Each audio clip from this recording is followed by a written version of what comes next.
In this episode, I'll be speaking with Cathy Walker, creative designer and founder of Lillybox Interiors.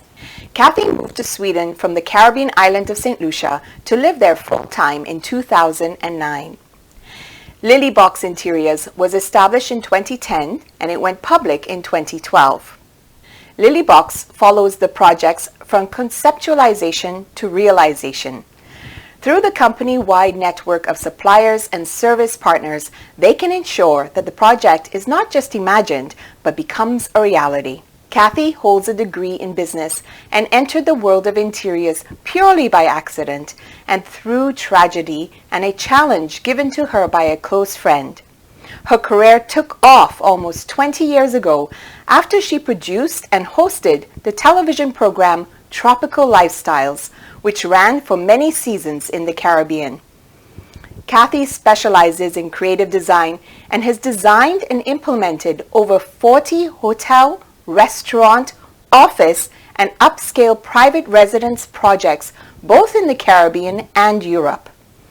She was also a founder and senior partner in one of St. Lucia's leading architectural design companies, CDS.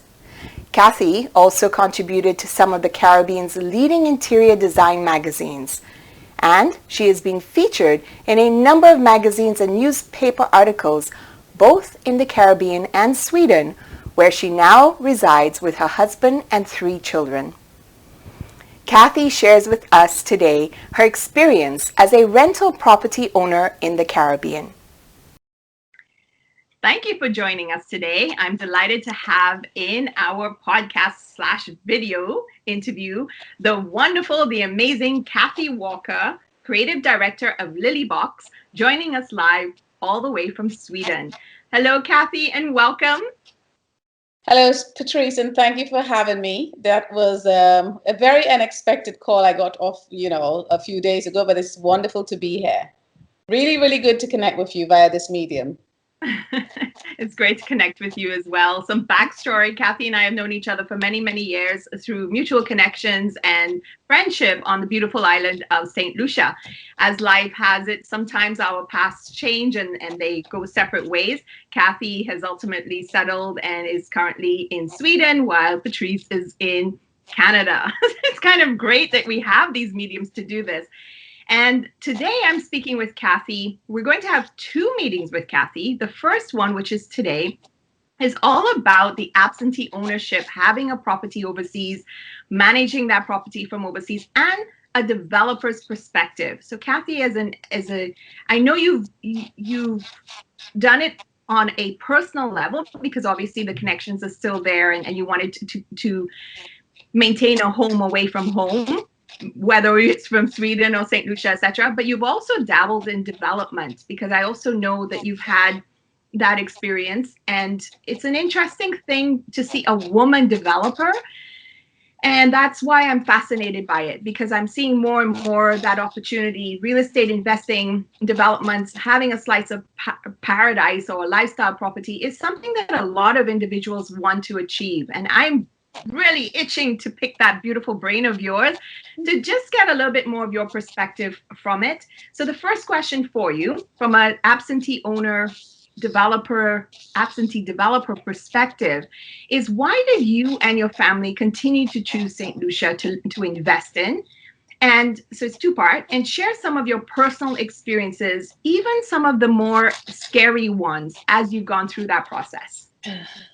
Well, there are lots of scary ones, I have to admit.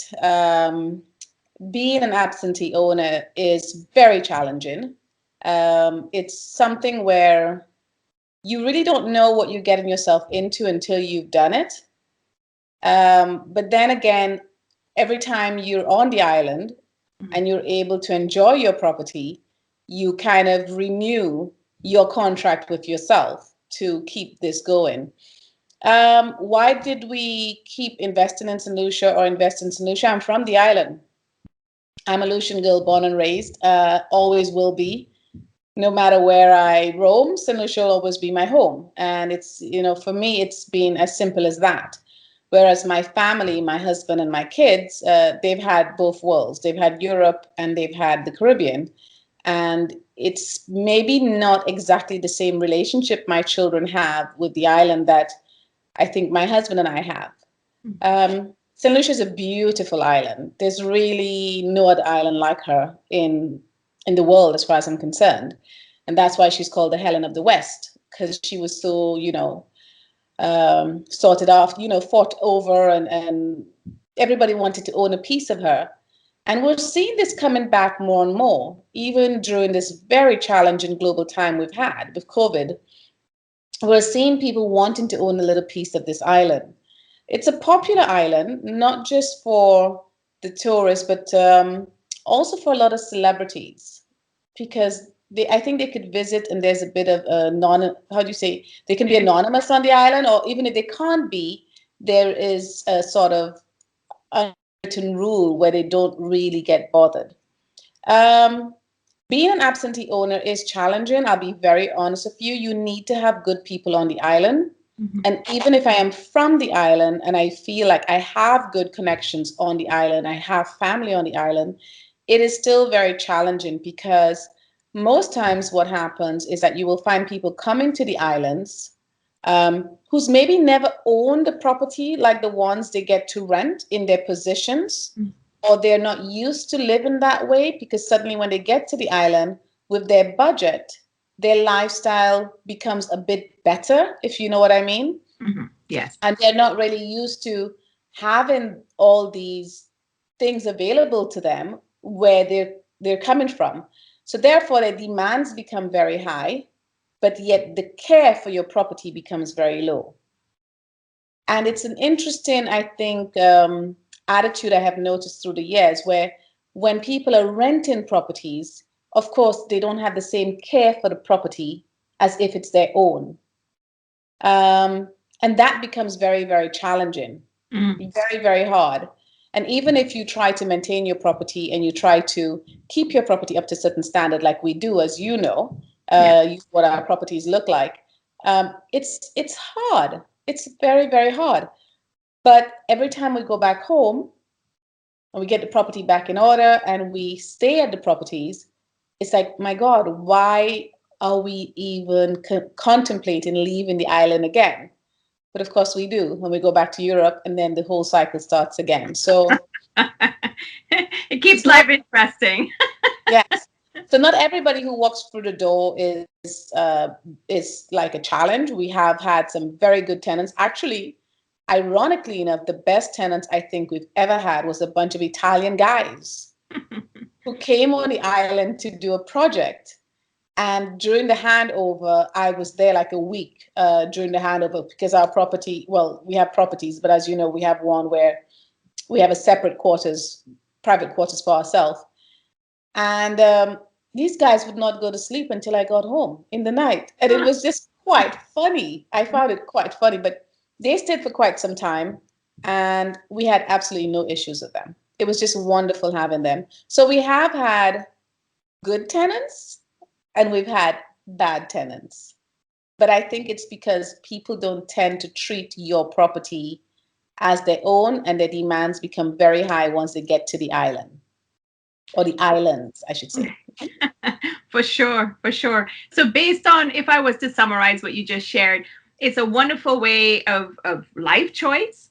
However, because you're an absentee owner, what you want to invest in is, one, management of expectations and a budget to manage those expectations so that you continually invest back into the property, but also protect it so that it maintains its value throughout the years.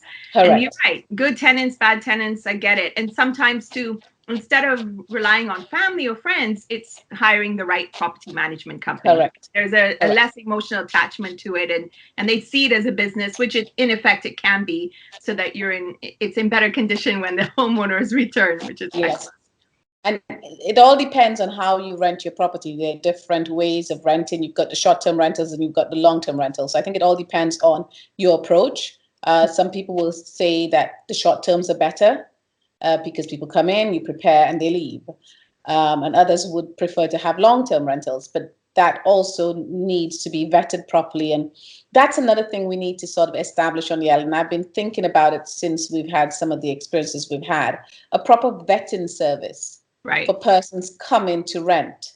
There's always that medium for those renting to have discussions on the landlords, but there's no medium for the landlords to really go in and vet those coming in.